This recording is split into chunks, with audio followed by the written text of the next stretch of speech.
주말에 제가 교회를 일찍 나가야 돼서 제가 이제 평소에 주말에는 교회 가서 피우다를 실시간으로 하는데, 네, 아시다시피 제가 장비를 바꾸는 바람에 교회에 이걸 다 들고 갈 수가 없어서 오늘은 조금 일찍 피우다를 시작하게 되었습니다. 네, 양해 부탁드리겠습니다. 우리 기도하심으로 피우다 시작하겠습니다.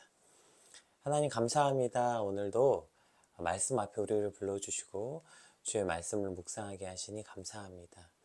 오늘 다윗이 하나님의 뜻을 묻는, 또 하나님의 원하시는 것이 무엇인지를 그가 고민하는 이 본문을 통하여서 우리가 하나님의 뜻을 알 수 있고 그 뜻을 따라 살아간다는 것이 무엇인지 깨닫게 하시고, 정말 온전히 주의 뜻을 묻고 행하는 오늘 우리의 삶이 되게 하여 주시옵소서. 감사합니다. 예수님 이름으로 기도드립니다. 아멘. 네, 오늘 저희가 함께 살펴볼 말씀은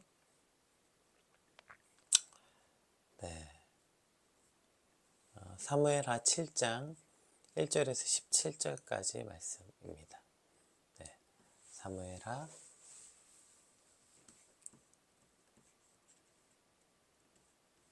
네.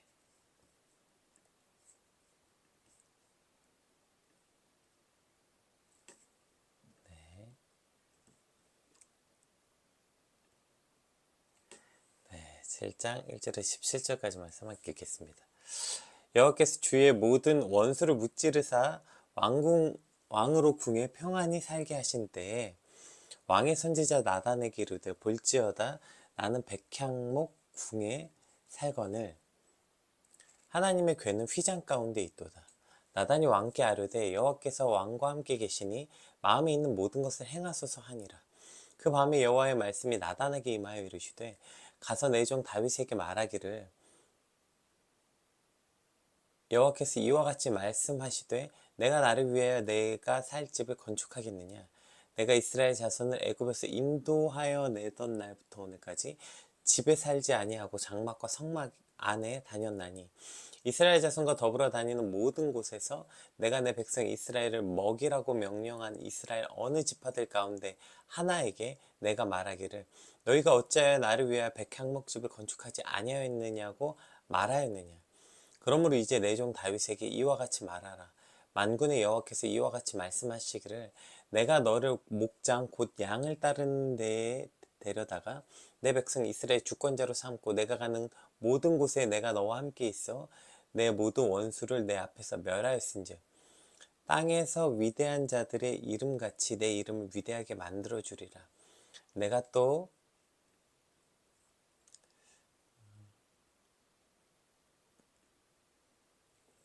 내 백성 이스라엘 위하여 한 곳을 정하여 그를 심고 그를 거주하게 하고 다시 옮기지 못하게 하며 악한 종류로 전과 같이 그들을 해하지 못하게 하여 내가 전에 내가 사사에게 명령하여 내 백성 이스라엘을 다스리던 때와 같지 아니하게 하고 너를 모두 원수에게서 벗어나 편히 쉬게 하리라. 여호와가 또 내게 이르노니 여호와가 너를 위하여 집을 짓고 내 수완이 차서 내 조상들과 함께 누울 때에 내가 내 몸에서 날 내 씨를 내 뒤에 세워 그의 나라를 견고하게 하리라 하고 그는 내 이름을 위하여 내 집을 건축할 것이요 나는 그의 나라 왕위를 영원히 견고하게 하리라. 나는 그에게 아버지가 되고 그는 내게 아들이 되리니 그가 만일 범죄하면 내가 사람의 매와 인생의 채찍으로 징계하려니와 내가 내 앞에서 물러나게 한 사울에게서 내 은총을 빼앗은 것처럼 그에게서 빼앗지는 아니하리라. 내 집과 내 나라가 내 앞에서 영원히 보존되고 내 왕위가 영원히 건고하리라 하셨다 하라. 나단이 이 모든 말씀과 이 모든 계시를 다윗에게 말하니라. 아멘. 이제 오늘 본문은 그 우여곡절 끝에 언약궤를 예루살렘에 모신 후에 다윗이 이제 한 걸음 더 나아가서 하나님의 그 성전을 짓고 싶어 합니다. 그런데 우리가 이 사무엘하 6장에서 7장 이 사이에는 시간적 간격이 꽤 있습니다. 그래서 오히려 6장과 8장이 시간의 관계상은 아마 6장 다음에 8장이 나오는 게 맞는데, 그럼에도 불구하고 7장의 사건을 먼저 기록한 것은 그 하나님의 궤와 그 언약궤와 하나님의 성전, 이 주제로서 즉 맥락을 강조하기 위함이죠. 따라서 오늘 본문 7장은 연대기적인 기술이 아니라 그 신학적 메시지와 주제를 그 효과적으로 전하기 위해서 그 연대기를 초월한 본문이라고 이해하시면 좋을 것 같습니다. 네, 우리 그 1절에서 3절 말씀 한번 같이 읽어보겠습니다.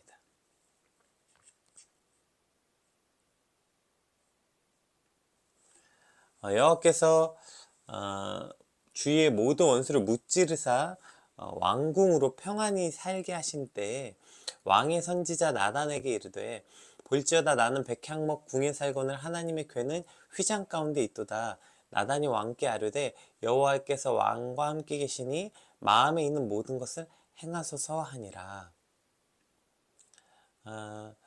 오늘 이 그 본문이 기록되던 때, 이 배경이 그 때가 언제인지 정확하게 오늘 본문에 기록되어 있는데 1절에 모든 원수를 무찌르사 왕으로 궁에서 평안히 살게 하신 때에, 그러니까 주께서 모든 원수를 무찌르시고 다윗이 궁에서 평안히 살 때에 오늘 본문이 일어났다는 거예요. 바로 그때 다윗이 이런 생각을 하게 된 거죠. 나는 백향목 궁에 살거늘 하나님의 궤는 장막에 있다. 이런 생각을 하게 된 거죠. 그래서 어떻게 내가 이렇게 나는 백향목 궁에 살면서 하나님의 궤는 저렇게 천막에서 있을 수 있는가. 그래서 하나님의 전을 짓고 싶다. 이런 마음을 나단에게 나누죠. 오늘 본문에서 이제 또 나단이 처음 등장하는데요.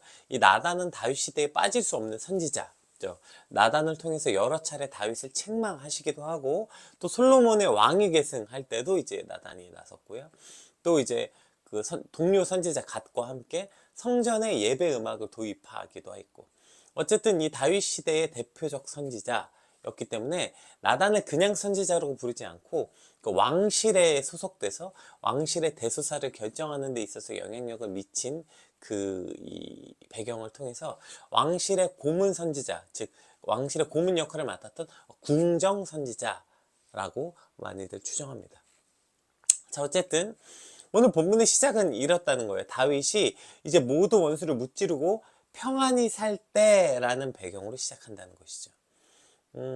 그리고 이와 같은 모습을 통해서 오늘 본문도 다윗이 다윗 같은 일을 했구나, 이런 생각을 제가 하게 됐어요.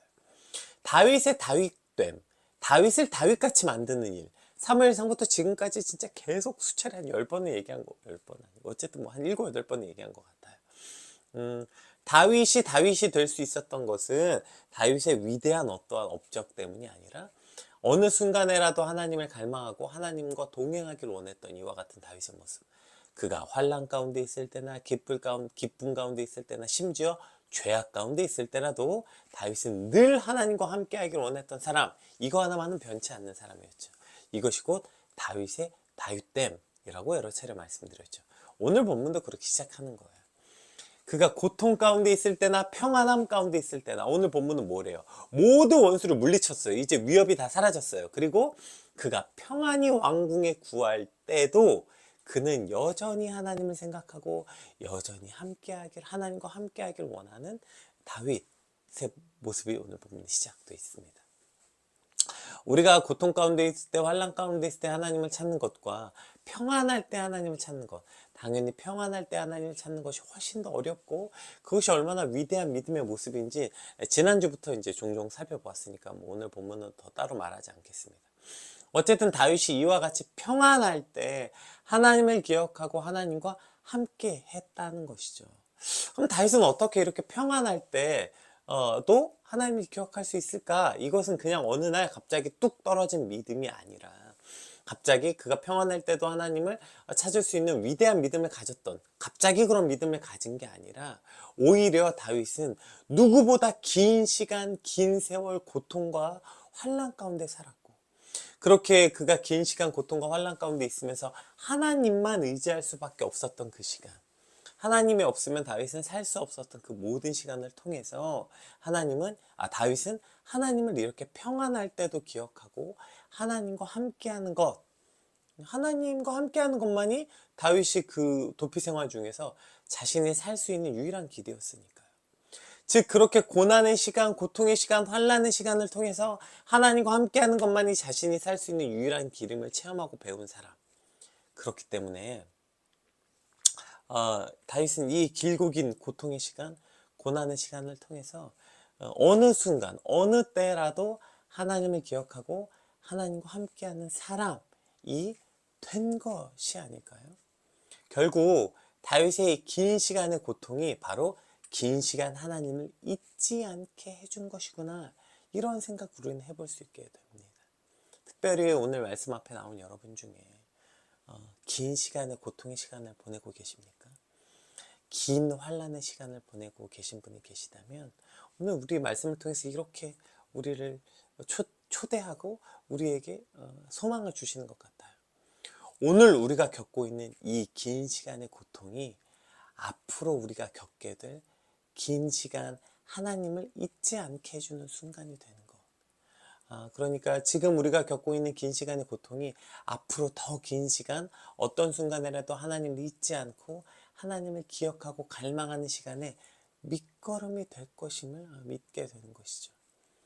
오늘 우리가 불안하고 두려워하는 이 모든 시간을 통해 그 모든 불안함이 끝나고도, 그 모든 두려운 상황이 해결되고 나서 평안할 때도 우리가 하나님을 잊지 않게 해주는 그러한 시간이 될 것을 믿는 것입니다. 오늘 우리 모든 환난과 고통의 시간들을 통해서 하나님을 기억하고 갈망하는 시간에 밑거름이 되는 시간이 되시길 축복합니다. 자, 이렇게 평안할 때 하나님을 기억하고 하나님의 전을 짓겠다는 이 다윗의 마음과 믿음이 얼마나 귀하고 아름답습니까? 평안할 때 하나님을 기억하지 못하고 오히려 이 평안이 길기만을 바랬던 많은 사람들 속에서, 그 평안 속에서도 하나님을 잊지 않고 오히려 자신은 좋은 왕궁에 살면서 하나님께 죄송스러운 마음을 가지고 하나님의 전을 짓고 싶어하는 다윗의 이 마음이 얼마나 귀하고 아름다운 마음이에요. 그러니 나단도 당연히 그 마음이 너무나도 귀하고 아름다웠기 때문에 왕이 생각한 대로 행하소서, 하나님이 왕과 함께 하십니다, 이렇게 말했죠. 자, 그런데 그렇게 말하고 나서 하나님께서 밤에 나단 선지자에게 나타나셔서 이렇게 말씀하십니다. 우리 4절부터 7절까지 한번 읽어볼까요? 그 밤에 여호와의 말씀이 나단에게 임하여 이르시되 가서 내 종 다윗에게 말하기를 여호와께서 이와 같이 말씀하시되 내가 나를 위하여 내가 살 집을 건축하겠느냐? 내가 이스라엘 자손을 애굽에서 인도하여 내던 날부터 오늘까지 집에 살지 아니하고 장막과 성막 안에 다녔나니 이스라엘 자손과 더불어 다니는 모든 곳에서 내가 내 백성 이스라엘을 먹이라고 명령한 이스라엘 어느 지파 가운데 하나에게 내가 말하기를 너희가 어찌하여 나를 위하여 백향목집을 건축하지 아니하였느냐 하고 말하였느냐? 이렇게 말씀하십니다. 그러니까 지금 하나님께서는 급하게 나단에게 나타나셔서 성전 건축하는 일에 대해서 멈춰라, 그것을 사실상 거절하신 거죠. 왜 급하게 나단에게 이제 4절에 보면 그 밤에 여호와께서 말씀이 나단에게 임하여 이르시되, 이게 굉장히 급한 시제를 표현하고 있거든요. 왜 급하게 나타나셨냐면 다윗과 나단은 이렇게 생각했던 거예요. 이것이 하나님에게 아주 좋은 일일 거야, 이것은 하나님이 기뻐하시는 일일 거야 라고 그들이 확신했기 때문이죠. 그러나 정작 하나님 생각은 달랐던 거죠. 그래서 급하게 나타나셔서 막으신 거예요. 즉 인간이 생각하기에 좋은 것이, 즉 사람의 입장에서 하나님이 좋아하실 거야 라고 생각했던 것과 실제 하나님이 원하시는 일은 다를 수 있다는 거예요. 내 생각에 이것은 하나님을 위한 일이고 하나님께 드린 것이다 라고, 하나님이 기뻐하실 것이다 라고 해서 드렸다고 해서 그것이 하나님이 받으실 만한 일은 아닐 수 있다는 것이죠. 그 제가 종종 이제 하는 예화인데요. 제가 초등학교 3학년인가 4학년 때였을 거예요. 어머니 생일이었는데 어머니 생일이니까 이제 나도 이제 3학년이나 됐는데 나도 뭔가 이제 어머니에게 그럴싸한 선물을 하고 싶다, 이런 생각이 들었어요. 근데 그때 어머니가 이제 나남스쿨이라는 샹송 가수를 좋아했는데 그래, 그 샹송 가수의 음악을 좋아하시니까 그 테이프를 사다 드리면 엄마가 너무 기뻐할 거야 라는 생각이 들었죠. 그럼 어떻게 살 수 있나, 나는 돈은 없고 어떻게 사지 막 고민을 하다가 아, 불현듯? 그래. 그 옛날에 그 막 엄마가 아빠인가가 옛날에 안 입던 코트에서 주머니에 손을 넣었는데 돈이 나왔다, 뭐 이런 얘기를 들었던 기억이 났어요. 그래서 그 다음부터 장롱으로 뛰어가가지고 엄마 아빠의 모든 겨울 코트 겨울 잠바를 다 뒤졌어요.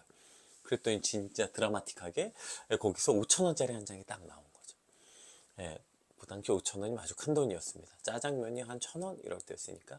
어쨌든 그래서 그래서 5,000원을 들고, 왜냐하면 그때 그 테이프가 굉장히 비쌌어요. 4,000원인가?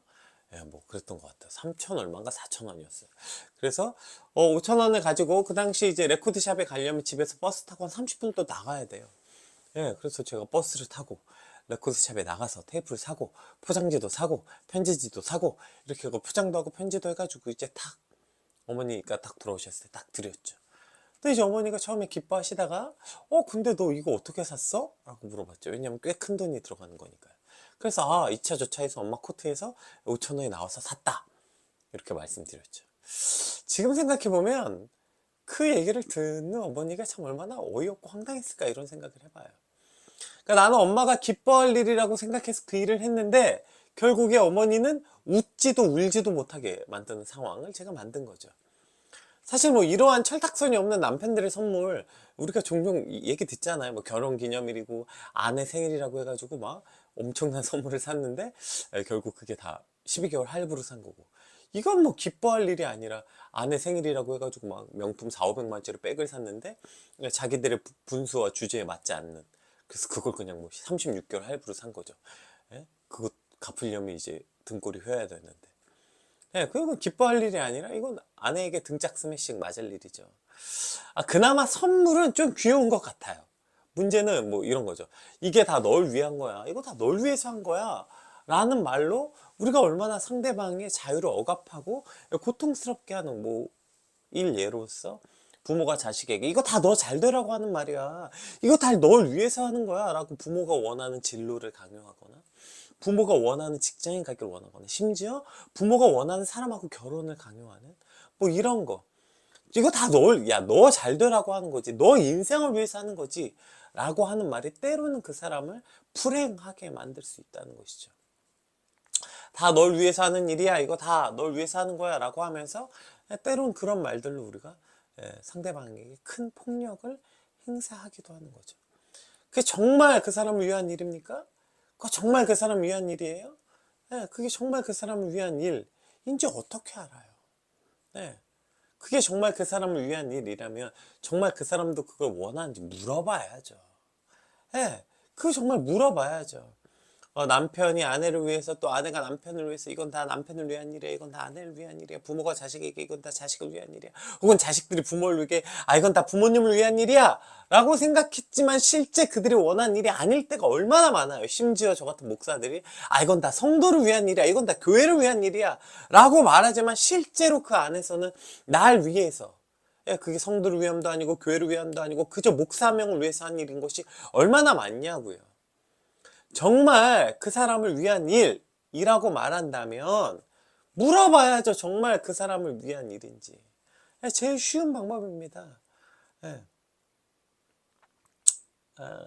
저희 이제 교회 저희 청년부 교회 회장이 이제 재밌는 얘기를 종종 해주는데 되게 많은 사람들이 그 회장님에게 가서 저를 물어봐요. 뭐 목사님이 그거 어떻게 생각하실 것 같아? 그 목사님이 그거 좋아하실까? 뭐 선물 같은 것도 목사님 혹시 이거 좋아하셔? 이걸 저한테 안 물어보고 그 회장님한테 물어봐요. 그럼 왜 물어보냐면 그 청년부 회장이 저에 대해서 가장 잘한다고 생각하니까요. 그러니까 가서 물어보는 거예요. 그럼 그 회장은 저에 대해서 어떻게 잘할까요? 제일 많이 물어봐요, 저한테. 목사님 그거 좋아하세요? 목사님 그 음식 좋아하세요? 목사님 그거 할까요? 목사님 이거 이렇게 할까요? 아마 제 주변에 그 청년 회장만큼 저한테 자주 뭘 물어보는 사람은 없어요. 자주 물어봐요. 뭘? 되게. 그래서 제일 잘 알아요. 제 스케줄도 잘 알고요. 목사님 오늘 뭐 하세요? 목사님 다음 주에 뭐 하세요? 물어봐요. 그럼 제가 말해줄 거 아니에요. 나 뭐 해? 나 뭐 하고? 나 뭐 좋아해? 나 이거 싫어해? 제일 많이 물어봐요. 그러니까 제일 잘 알아요. 저희 뭐 권사님들, 뭐 심지어 막 기관 회장님들도 예, 청년부 회장한테 가서 물어본대요. 예. 왜냐하면 네, 그 청년이 저에게 가장 많이 물어보니까요. 여러분 어떤 사람이 하나님의 뜻을 제일 잘할까요? 네, 많이 물어보는 사람이 제일 잘하는 거예요. 하나님 이것이 하나님 뜻입니까? 아닙니까? 네, 많이 물어보는 사람 하나님께 물어보면 되는 거죠. 오늘 보세요. 다윗도 그렇고 나단도 그렇고 지금 그들이 누구도 하나님께 묻지 않았어요. 아, 나단이 뭐래요? 아, 왕께 아뢰되 여호와께서 왕과 함께 계시니 마음에 있는 모든 것을 행하소서. 왜냐하면 당연하죠. 너무 귀한 마음이잖아요. 그 마음이. 네, 다윗이 하고 있는 마음이 너무 귀한 마음이에요. 그러니까 당연히 하나님이 기뻐하실 거라고 생각했던 것이죠. 그러나 물론 기뻐하실 만한 일이에요. 그래서 뒤에 보시면 하나님이 이것을 기뻐하셔서 이제 다윗과 그 자녀들에게 복을 주신 내용이 나오죠. 그러나 그 마음은 기뻐하셨지만 하나님이 결코 원하시는 일은 아니었어요. 결국 어떤 사람이 하나님의 뜻을 가장 많이 아냐면 하나님께 많이 묻는 사람이 하나님의 뜻을 제일 잘 아는 거예요. 지레 짐작하고 내 생각에 하나님이 이걸 좋아하시겠지? 내 생각에 하나님이 기뻐하시겠지가 아니라 하나님께 묻는 사람, 그 사람이 가장 하나님의 뜻을 알 수 있어요. 우리는 하나님의 뜻이 궁금하다, 하나님의 뜻 안에 생하기를 원한다, 하나님의 뜻이 무엇이냐, 뭐 말은 하는데 정작 하나님께 가서 정말 하나님 뜻이 하나님 뜻이 뭐예요? 잘 묻지 않아요.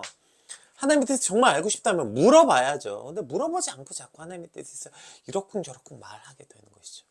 자, 그러면 저는 하나님의 뜻이 뭔지 자주 물어보는데요. 근데 하나님의 대답을 안 하세요. 저는 하나님의 뜻을 자주 묻는데 하나님의 뜻이 하나님 정말 이게 하나님의 뜻입니까? 하나님의 뜻이 무엇입니까? 하나님의 뜻을 알고 싶습니다. 라고 물어보는데 뭔지 잘 모르겠어요. 라고 말한다면 그러면 내가 왜 물어보는지도 우리가 기억해야 돼요. 네. 여러분 하나님의 뜻을 묻는다는 건 이런 거죠. 제가 이제 어떤 부부가 저한테 와서 이제 어떤 상담하는데 남편이 자기랑 말을 안 한다는 거야. 남편이 자꾸 말을 안 한다. 그래서 제가 물어봤어요. 보통의 남편의 말을 그래서 왜 말을 안 해? 말을 안 해? 자꾸 그렇게 말한다는 거예요. 그래서 제가 그럼 남편이 말할 때 어떤 태도로 듣냐고 물어봤어요. 남편이 당신에게 와가지고 이런저런 얘기하고 막 할 때 뭐 저런 쓸데없는 얘기를 해. 뭐 저런 걸 가지고 고민을 해. 이런 태도로 얘기를 들어본 적이 없냐 물어봤죠. 그랬더니 주로 그런 태도로 들었대. 이해가 잘 안 된대 남편이. 아니 그러면서 뭘 와서 말을 하지 어차피 안 들을 건데.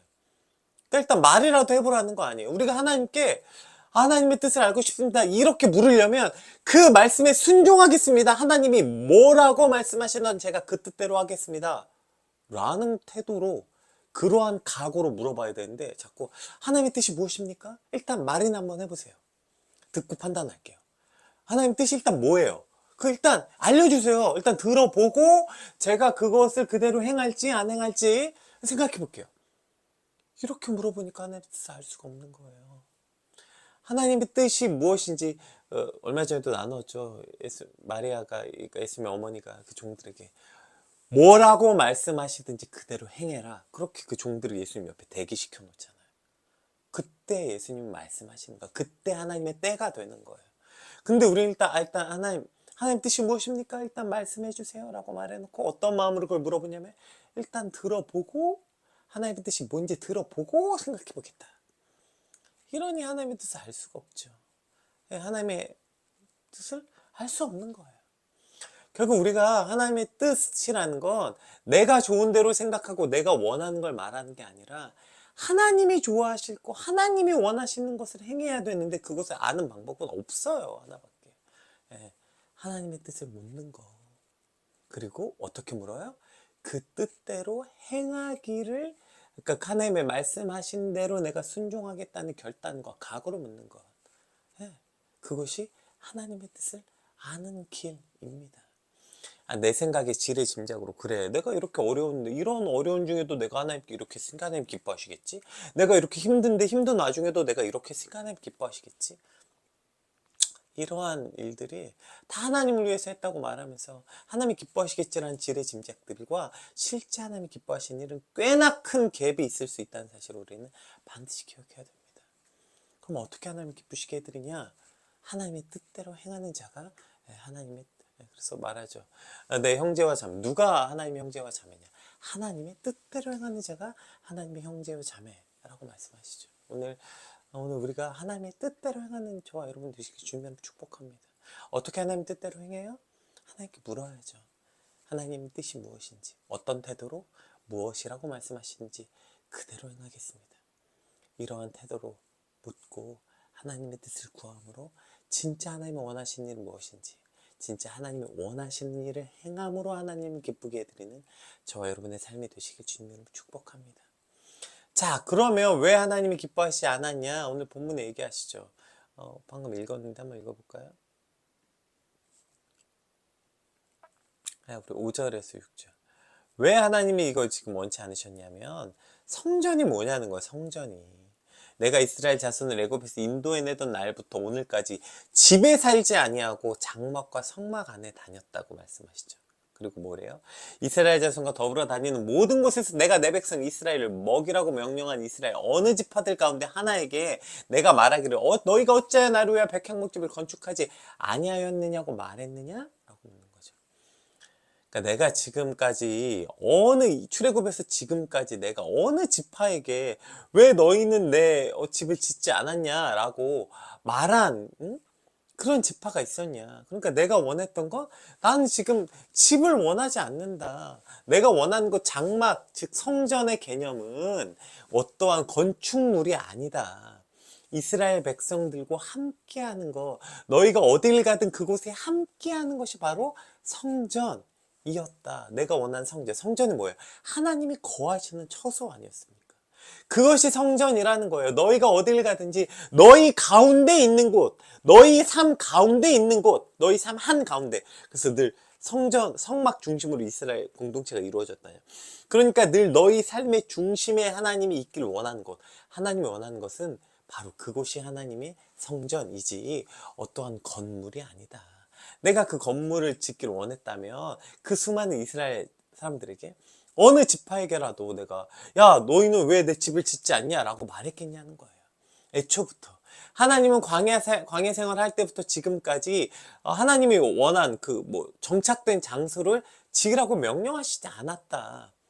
그래서 지금 이 시점에서 그 성전이 무의미하다. 하나님은 오히려 성전을 짓겠다고 말하고 하나님 위해서 성전을 짓겠다고 말하지만 하나님은 오히려 진짜 성전이 뭐냐라고 알려주고 계시는 거죠. 얼마 전에 어떤 한 유명한 목사님이 그 성전이 뭔지를 잘 모른다. 그래서 성전을 교회로 착각한다. 교회 건물로, 예배당으로 자꾸 착각해서 그곳을 착각하는 설교를 하는 것이 얼마나 교회에 왜곡된 것인가에 대한 설교를 해가지고 한번 난리가 났죠. 어쨌든 진짜 성전이 무엇인가 말씀하고 있는 거예요. 여러분 성전은 건물이 아니에요. 교회 건물이. 이스라엘 진영 그들이 한가운데 계시는 거예요. 그래서 오히려 성전이 무엇인가 라고 말한다면 우리의 몸이 거룩한 성전이고 몸도 사실 로마서에서 우리의 몸을 성전이라고 표현했지만 좀 더 정확하게 말하자면 우리의 삶 한가운데 중심에 성전이 있어야 되는 거죠. 우리의 모든 삶, 모든 인생, 모든 시간, 모든 공간의 다 한가운데 그곳에 성전이 있어야 하는 것입니다. 그곳에 하나님이 계셔야 하는 처소가 있어야 되는 거죠. 이것이 오히려 진짜 성전의 개념인 것입니다. 그렇기 때문에 오늘 하나님께서 성전이 무엇인지 알려주시는 거예요. 하나님이 그렇게 건물에 집착하시거나 외형에 집착하시는 분이 아니라 진짜 거하길 원하시는 것은 그 건물의 성전이 아니라 우리 삶의 한가운데 있길 원하시는 거예요. 다윗에게도 마찬가지였죠. 오케이 좋은데 내가 원하는 건 예루살렘의 어마어마한 성전이 아니라 다윗 네 삶에 네 인생의 중심에 하나님의 성전을 지어라 이렇게 말씀하고 계시는 것입니다. 오늘 우리도 무슨 맨날 그럼 내가 교회를 몇 개를 건축했고 어떤 교회를 건축했고 근데 진짜 우리가 건축해야 되는 것은 우리 삶 한가운데 우리 인생의 한가운데 그곳에 하나님의 성전이 건축되게 주님으로 축복합니다. 자, 그렇게 말씀하시면서 성전에 대해서 가르치시면서 이제 이렇게 얘기해 주십니다. 이제 이렇게 말하래. 이것은 이제 다윗을 축복하는 말씀이기도 한데요. 네, 우리 한번 살펴볼게요. 8절부터. 그러므로 이제 내 종 다윗에게 이와 같이 말하라. 만군의 여호와께서 이와 같이 말씀하시길 내가 너를 목장 곧 양을 따르는 데 데려다가 내 백성 이스라엘 주권자로 삼고 내가 가는 모든 곳에 내가 너와 함께 있어 내 모든 원수를 내 앞에서 멸하였은즉 땅에서 위대한 자들이 이름같이 내 이름을 위대하게 만들어 주리라. 지금 이거 하나님이 실제로 그렇게 하셨고 약속하신 거죠. 또 내 백성 이스라엘 위하여 한 곳을 정하여 그를 심고 그를 거주하게 하고 다시 옮기지 못하게 하며 악한 종류로 전과 같이 그들을 해하지 못하게 하여 전에 내가 사사에게 명령하여 내 백성 이스라엘 다스던 때와 같이 아니하게 하고 너를 모두 원수에게서 벗어나 편히 쉬게 하리라. 여호와가 또 내게 이르노니 여호와가 너를 위하여 집을 짓고 내 수완이 차서 내 조상들과 함께 누울 때에 내가 내 몸에서 날 내 씨를 내 뒤에 세워 그의 나라를 견고하게 하리라. 그가 내 이름을 위하여 집을 건축할 것이요 나는 그의 나라 왕위를 영원히 견고하게 하리라. 나는 그의 아버지가 되고 그는 내게 아들이 되리니 그가 만일 죄를 범하면 내가 사람의 매와 인생의 채찍으로 징계하려니와 내가 내 앞에서 물러나게 한 사울에게서 내 은총을 빼앗은 것처럼 그에게서는 빼앗지 아니하리라. 내 집과 내 나라가 내 앞에서 영원히 보존되고 내 왕위가 영원히 견고하게 하리라 하셨다 하라. 나단이 모든 말씀과 이 모든 계시대로 다윗에게 말하니라. 자, 지금 보시면 이게 좀 두 가지가 섞여 있으니까 앞으로 네 나라가 이렇게 될 거야 라고 하나님이 다윗을 축복하시는 내용이기도 하지만 동시에 저건 그냥 다윗을 이렇게 돼서 축복하라는 말씀 아니라 뭘 얘기해요? 여기 아주 핵심적인 얘기가 있어요. 예. 뭐래요? 여호와가 너를 위하여 집을 짓고, 그러니까 너가 지금 내 집을 짓는다고 말하지만 내가 네 집을 짓는 사람이야. 그러니까 너가 누구냐면 처음부터 얘기하는 거예요. 그러니까 봐봐, 너가 누구였어? 너 그냥 양치는 아무것도 아닌 너를 내가 데려다가 내 백성의 주권자로 삼았고, 네, 8절부터 볼까요? 너 아무것도 아닌 너를 데려다가 내가 내 백성의 주권자로 삼았고, 그 다음에 네가 가는 곳마다 내가 너와 함께 있어서 모든 원수를 멸하였고, 그래서 이 땅에 위대한 자들의 이름같이 내 이름을 위대하게 만들어 주겠고 줬잖아. 하나님이 행하셨다는 거야, 하나님이. 그러니까 지금 네가 뭘 나를 위해 내 집을 짓고 뭐 한다고 말하지만 사실은 내가 널 위해 존재하고 내가 너를 위해서 여태까지 일을 했고, 그리고 네가 지금 내 집을 짓는다고 말하지만 내가 네 집을 지어주는 사람이야. 사람 아니죠. 내가 네 집을 지어준 하나님이야. 지금 이걸 말씀하고 있는 거예요. 그러니까 네가 나에게 뭘 해주는 게 아니라 내가 널 위해 뭘 해주고 있는 거야 라고 이야기하고 있는 거죠. 그러니까 이러한 착각들이 있는 것 같아요. 그래, 내가 주를 위해 뭘 하고 있다. 내가 주를 위해 뭘 한다. 내가 주를 위해 뭐 이것도 했고, 내가 주를 위해 내가 이거 하고, 내가 주를 위해 뭐 헌신도 하고, 내가 주를 위해 헌금도 하고, 내가 주를 위해 뭘 한다고 말하지만 정작 그 얘기를 든 하나님께서 뭐라고 말씀하시냐면 너가 날 위해 뭘 하는 게 아니라 내가 그 순간에도 널 위해 하고 있다고 말씀하고 있는 것입니다. 그러니까 네가 지금 날 위해 내 집을 짓겠다고 말하는 이 순간에도 나는 널 위해 이런 것들을 행하고 있고 내가 너의 집을 지어주는, 그러니까 너가 지금 내 위해 짓는 게 아니라 내가 너의 집을 짓고 있어 라고 말하는 것이죠. 이거 사실 우리도 참 많이 하는 착각인 것 같아요. 내가 주를 위해 헌신하고, 내가 주를 위해 봉사하고, 내가 주를 위해 헌금하고, 내가 주를 위해 뭘 한다고 착각하지만, 내가 주를 위해 뭘 해드린다고 착각하지만 그건 내가 뭘 해드리는 게 아니라 오히려 그걸 함으로 내가 살고 있는 거예요. 그것이 내가 주를 위해 드리는 게 아니라 주께서 내게 그것을 할 수 있는 기회를 주신 것이고요. 그것을 아무것도 아닌 나를 세워서 그 자리에 세웠기 때문에 내가 그걸 할 수 있는 거죠. 지금 뭐 예를 들면 많은 사람들이 저에게 목사님 너무 힘드시죠? 피곤하시죠? 요새 이제 제가 뭐 꼴 먹고 살죠라는 것 때문에 뭐 진짜 거의 밤낮 없이 뛰고 있는데요. 그런데 그러면 목사님 바쁘시죠? 목사님 그 일을 맡으셔서 바쁘시죠? 제가 그럼 내가 아니에요. 제가 주를 위해 할 수 있어서 너무 좋죠. 제가 주를 위해 이런 일 할 수 있어서 좋죠. 정말 제가 주를 위해 그걸 할 수 있는 그 이전에 생각해야 되는 문제는 뭐예요? 아무것도 아닌 목동 같은 다윗을 세워 왕으로 만드신 것처럼 아무것도 아닌 저를 그 일을 행할 수 있도록 하나님이 그 자리에 세우셨고 힘도 주셨고 능력도 주셨고 그 일을 감당할 수 있게 하셨기 때문에 제가 그 일을 할 수 있는 거죠. 결국 내가 주를 위해 뭘 한다고 말하는 게 아니라 결국 주께서 나를 위해서 그 일을 행하도록 하셨다는 게 먼저라는 거예요. 결국 그 모든 일 앞에 뭐가 존재되어야 되냐면 내가 주를 위해 뭘 하고 있는 게 아니라 주께서 날 위해 먼저 하셨기 때문에 내가 그 일을 할 수도 있고, 결국에 또 그 모든 일을 뒤돌아보면 결국에 어떻게 되냐면 내가 주를 위해 뭘 하고 있다고 착각하지만 결국 그걸 했기 때문에 내가 살아있음을 알게 되는 거죠. 오히려 내가 주를 위해 헌신하지 않고, 내가 주를 위해 봉사하지 않고, 내가 주를 위해 헌금하지 않고, 내가 주를 위해 뭔가 하지 않으면, 그러면 그 모든 시간 동안 나는 분명히 하나님과 멀어지고, 즉 생명에서 멀어지게 될 테니까.